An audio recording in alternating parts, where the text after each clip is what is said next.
Welcome to the Rebellion Brewing Podcast. I'm your host, Matthew Barton. Today we're sitting down with Jason Childs, an economics professor from the University of Regina.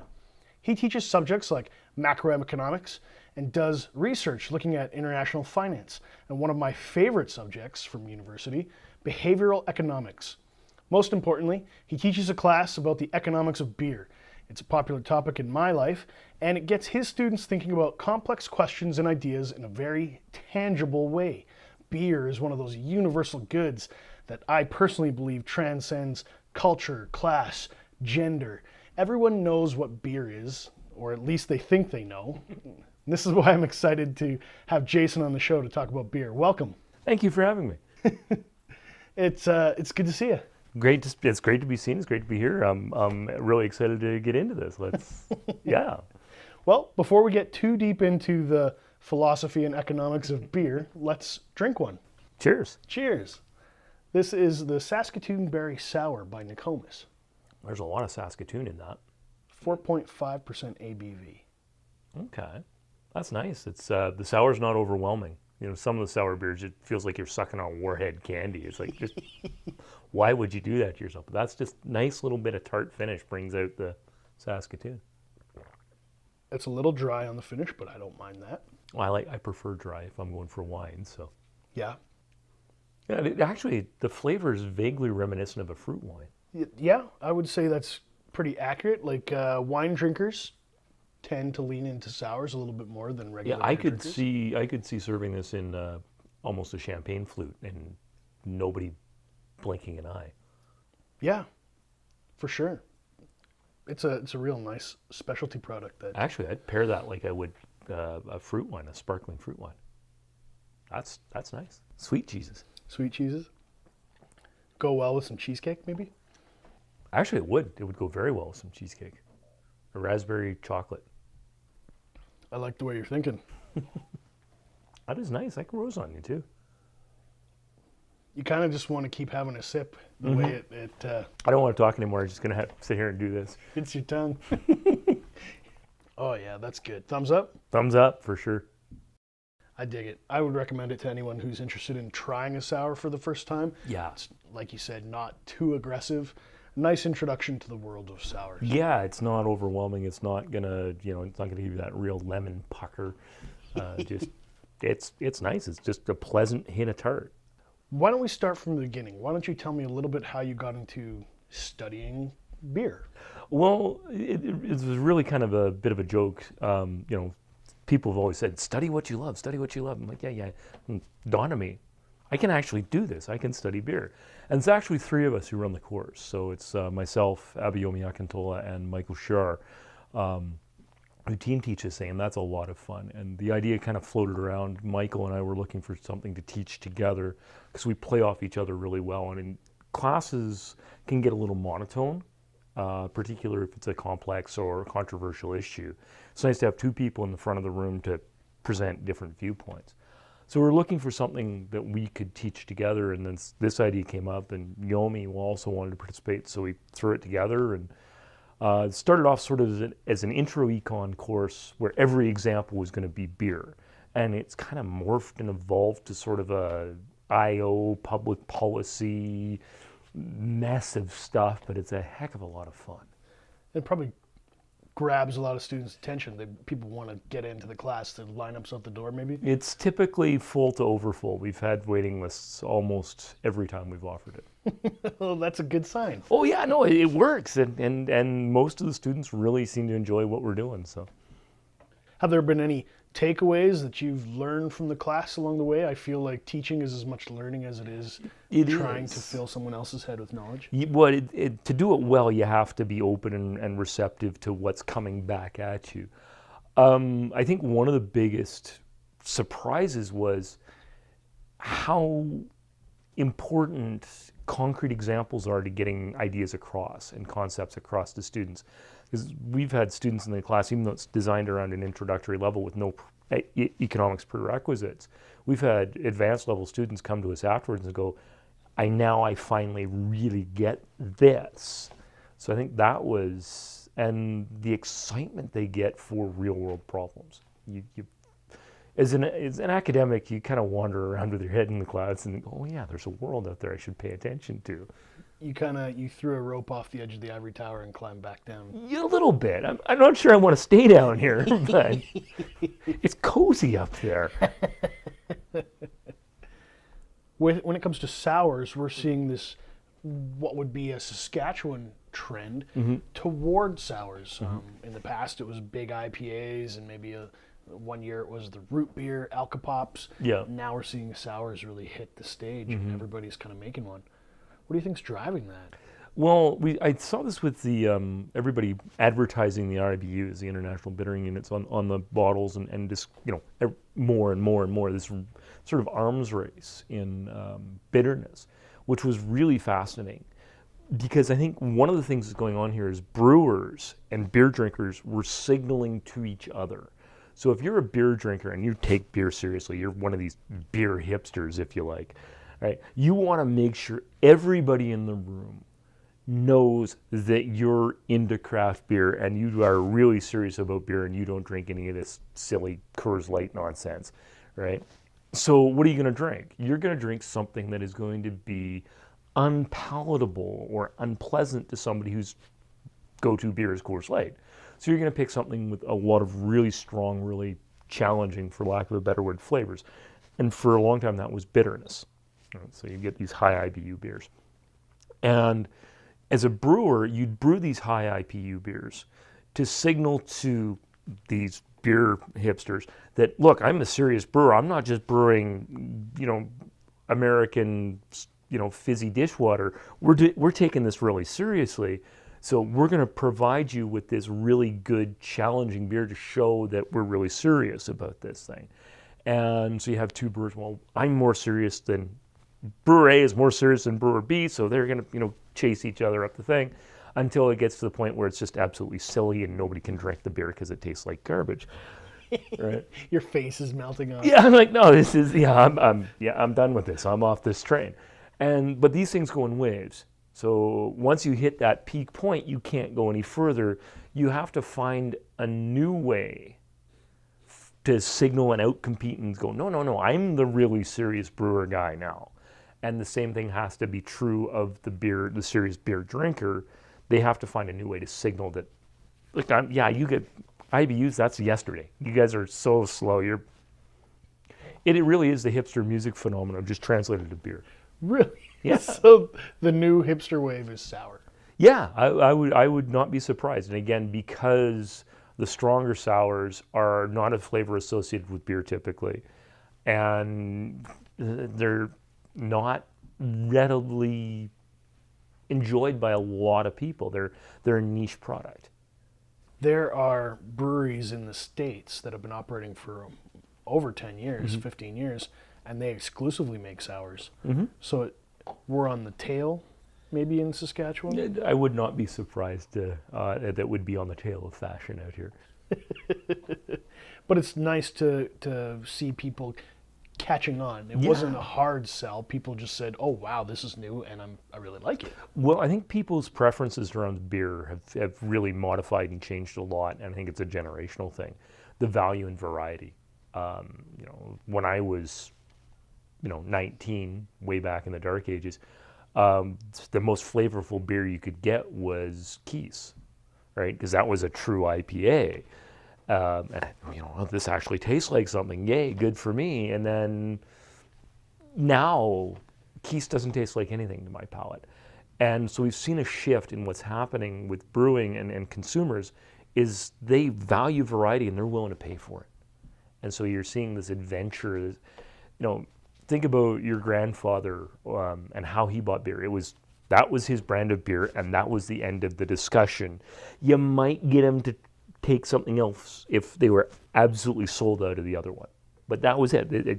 He was going to drink Bo, and that was the end of the story, right? Maybe you could get him onto a pill if Bo was sold out, but that was it. He wasn't going to try anything else. That's not the game we're playing now. At the edges for the beer geek crowd. Well, I'm not sure I'd even say at the edges anymore. No? I mean, when you look at the data, craft brewing and the small brewers are eating the big boys' lunch over and over and over again, just constantly eating into that market share.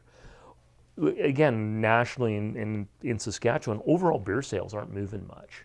They're not growing a whole lot per person. But what's happening is the market share captured by AB InBev under the label Labatt and its family of brands and Molson Coors, they're losing market share badly. To people who are preferring variety, quality, And local. and local. And local. The locavore thing is probably one of the best things to happen to the microbrewing industry. You're seeing these trends. Mm-hmm. What notable questions are you pursuing right now as you're seeing the market shift? Well, the big question I'm looking at right now, and this is tied in with a whole lot of other stuff, what is legalization of cannabis going to do to the brewing industry? It didn't do the brewing industry in Colorado any favors. So it looks like at some sort of macro level, people treat cannabis and beer as substitutes. We'll see what happens in Saskatchewan and Canada once October rolls around. But it's going to be really interesting to see how much of a hit brewing takes and beer takes when legal cannabis hits the market. You're saying the dollars that people would spend on luxury goods like a craft beer may switch to marijuana. That's right. And again, if you look at just eyeballing the data, we don't have really enough data, and the data is not really rich enough yet. We need several years of data to do the analysis properly. When you look at the data in Colorado, you do see a change that looks like it starts around the time they legalize recreational cannabis.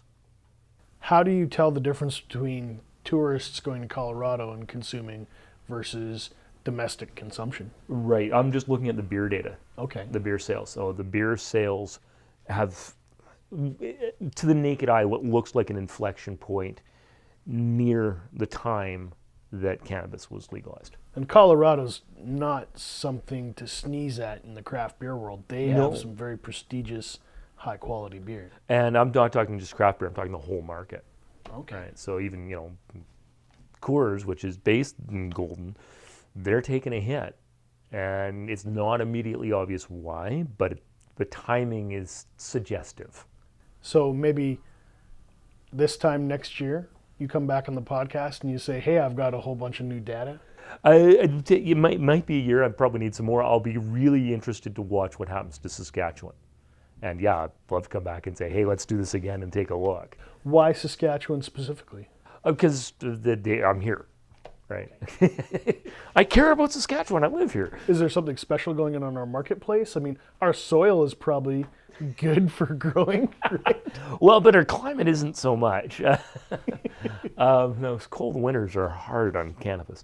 I think the way we've structured the industry is going to be really interesting to watch, and we're going to see a market spring up that looks an awful lot like the private retail we've introduced for alcohol. So, And each province is kind of doing its own little experiment. This is an exciting time for you guys across the province. Wonderful time Canada. to be an academic in economics and interested in cannabis and beer.